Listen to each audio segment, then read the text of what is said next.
Bismillahirrahmanirrahim. Assalamualaikum warahmatullahi wabarakatuh. Kami dari kelompok 12 ingin mempresentasikan hasil review jurnal kami yang berjudul Audit Manajemen Sumber Daya Manusia pada PT Landipo Niaga Raya Kendari. Kelompok kami terdiri dari 3 orang. Yang pertama saya sendiri, Muhammad Iqbal. Yang kedua Syahrul Hidayat Lubis, dan yang terakhir itu ada Ari Pradana Rangkuti. Baiklah, langsung saja kita masuki ke pendahuluan. Menghadapi persaingan di era global, perusahaan dituntut untuk bekerja secara efisien dan efektif, melihat perkembangan dunia usaha yang begitu pesat serta persaingan yang sangat ketat. Berbagai jenis perusahaan bermunculan, menawarkan produk unik berupa barang maupun jasa. Terlebih lagi dalam menghadapi dan menyikapi tendensi serta perubahan dalam preferensinya, faktor politik, ekonomi, budaya, lingkungan, dan perkembangan teknologi mempunyai dampak kuat terhadap proses manajemen perusahaan. Persaingan yang begitu kuat menyebabkan perusahaan harus meningkatkan strategi dalam pencapaian tujuan. Oleh karena itu, perusahaan harus dapat menciptakan keunggulan bersaing dan lebih mendorong kinerja usaha untuk lebih produktif. Dalam mengelola berbagai jenis organisasi, termasuk organisasi bisnis, selalu terjadi perkembangan baru yang perlu ditanggapi dan sikap yang proaktif dan memerlukan instrumen baru pula. Dalam menyelenggarakan berbagai kegiatan bisnis, salah satu tantangan baru yang dihadapi pada peningkatan efisiensi, efektivitas, dan produktivitas kerja perusahaan karena manajemen selalu menghadapi suasana kelengkapan dalam pengadaan sumber berupa daya, tenaga, sasaran, dan prasarana yang dapat digunakan dalam rangka pencapaian tujuan perusahaan.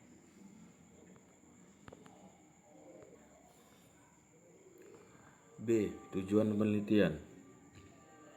Tujuan dan kegunaan penelitian. A.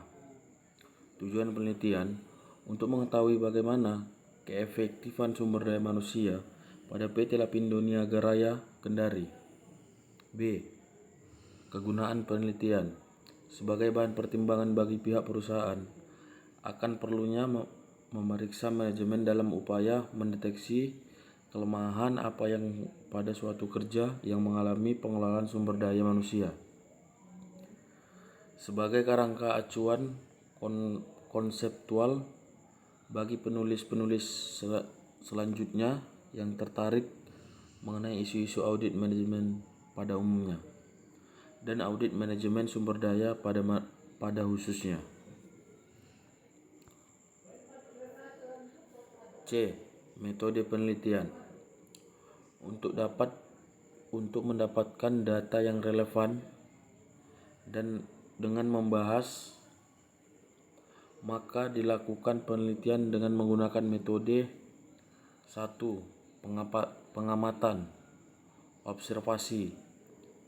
Cara mengumpulkan data ini dilakukan melalui pengamatan, observasi, dan tanggung jawab. Interview langsung pada informasi dalam perusahaan yang menjadi objek penelitian. B. Interview atau wawancara. Cara mengumpulkan data dengan berinteraksi langsung melalui tanya jawab untuk memperoleh keterangan-keterangan secara lisan mengenai hal yang diteliti. D. Dokumentasi. Penelitian ini dilakukan dengan mempelajari dokumen-dokumen perusahaan serta literatur dan kepustakaan yang relevan.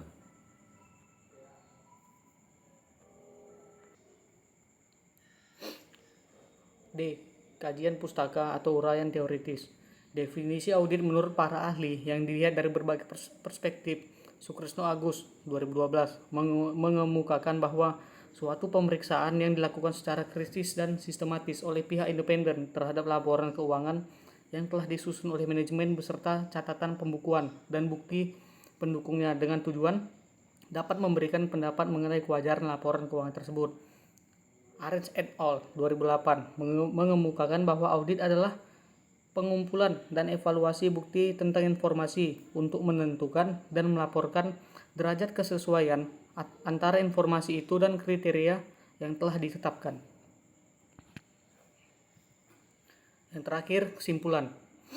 Audit manajemen pada umumnya adalah pemeriksaan untuk menilai efektivitas dan efisiensi operasi perusahaan serta adanya rekomendasi perusahaan, di mana rekomendasi ini disampaikan setelah audit manajemen selesai dilaksanakan. Pengertian audit manajemen menurut Tunggal dalam bukunya Audit Manajemen dan Audit Keuangan Historis tahun 2011 adalah audit manajemen atau audit operasional adalah tinjauan atas bagian tertentu dari prosedur serta metode operasional organisasi tertentu yang bertujuan mengevaluasi efisiensi serta efektivitas prosedur serta metode tersebut. Sekian dari review jurnal kami.